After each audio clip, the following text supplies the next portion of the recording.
Bagong punit passport issue na nangyari sa Mactan, Cebu International Airport.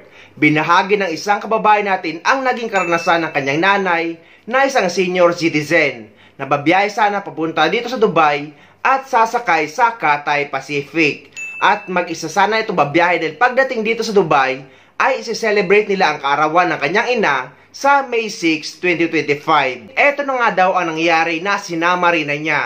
Dahil daw sa mishandling o hindi maingat na paghawak ng staff ng Cathay Pacific sa passport ng kanyang ina, ay nagkaroon ito ng punit or napunit ito. At ayon sa staff ng Cathay Pacific ay nasangit daw ito sa scanning machine. Humingi naman ito ng sorry dahil hindi daw ito gituyo or hindi daw ito sinasadya ayon sa statement sa post. At ang ending nga daw dahil sa punit sa passport ng nanay niya ay hindi ito nakabiyahe papunta sa Dubai.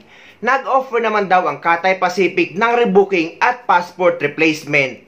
Pero ayon sa post ni kabayan ay hindi daw ito tungkol sa passport replacement at sa ticket rebooking. Dahil yung preparation daw at paghahanda para sa kaarawan ng kanyang ina na senior citizen ay naglaho or nawala at napalitan ito ng trauma.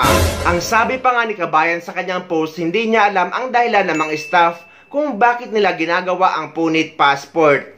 Pero nag-research nga siya at nakita niya na marami na palang nabiktima ng ganito, na talaga daw na nakakaalarma na. Agad namang napansin ng DOTR ang hinaing o reklamo ni kabayan. Kaya agad ding pinagpapaliwanag ng DOTR ang Cathay Pacific sa nangyaring insidente. Nagpapaliwanag ng Department of Transportation ng Cathay Pacific kaugnay sa umano'y mishandling incident dahilan upang hindi makasakay ng eroplano ang isang pasahero sa Mactan, Cebu International Airport noong nakaraang linggo.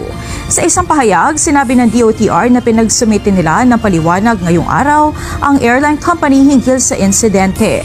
Nag-viral kamakailan ng post ng isang pasahero na hindi umano pinapayagang makapag-board ng kanilang flight papuntang Dubai matapos na mapunit ng isang airline staff ang isang pahina ng kanyang passport. Kahapon, inanunsyo na rin ng pamunuan ng Ninoy Aquino International Airport ang pagbabawal sa mga airport personnel na hawakan ang passport ng mga pasahero sa NAIA. Pinagpapaliwanag ng Department of Transportation ng Cathay Pacific dahil sa insidente umano ng punit passport. Nagbabalik mula sa DOTR si Bert Dizon. Bert! Tony, sa utos ng Department of Transportation o DOTR, may hanggang ngayong araw ang Cathay Pacific para magpasa ng paliwanag kasunod ng punit passport incident sa Mactan, Cebu International Airport. Ayon sa Civil Aeronautics Board, hindi pinayagang makasakay ang pasaherong senior citizen na patungo sanang Dubai noong Abril 24 dahil nakitaan ng punit ang pasaporte nito. Ayon sa pasahero, napunit ng airline staff ang kanyang pasaporte sa check-in process kaya hindi na ito tinanggap sa boarding.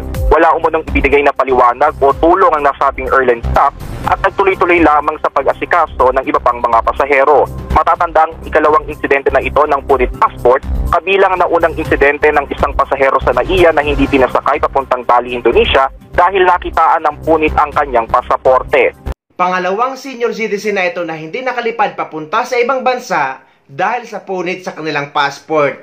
Ang una or yung una ay sa Cebu Pacific na isang senior citizen na pasahero papunta sa bansang Indonesia. Ang hindi nakalipad dahil nga sa punit sa kanyang passport. Hindi nakabiyahe sa Indonesia ang isang senior citizen dahil sa maliit na punit sa kanyang passport. Duda ng kampo na matanda, sinadya ang nangyari. Dumipensa naman dyan ang mismong airline. Nasa frontline na balitang yan si Gerald de la Peña. Sa viral na social media post, ikinuwento ni Diana Natividad ang anyay malabangungot niyang naranasan sa NAIA. Sa kwento niya, pumila sila sa check-in counter ng Cebu Pacific para sa kanilang flight papuntang Bali, Indonesia. Pero nakita ng ground staff ang maliit na punit sa passport ng kanyang amang senior citizen. Sinabihan siya ng ground staff na kailangan pala itong ikonsulta sa immigration ng Indonesia. Nang magtanong pa raw sila sa staff kung ano ang problema, pabalang daw silang sinabihan na kapag basta na lang sila binigyan ng boarding pass, 2 linggo siyang masususpinde at wala itong ipapakain sa kanyang mga anak. Habang naghihintay, isa sa mga kasama niya ang nagpunta sa counter ng mga PWD at senior citizen kung saan nabigyan ng boarding pass ang kanyang ama. Nakalusot din sila sa immigration. Pero nang pasakay na sa eroplano, hinarang sila ng ground crew ng airline at sinabing hindi maaaring makasakay ang kanyang ama.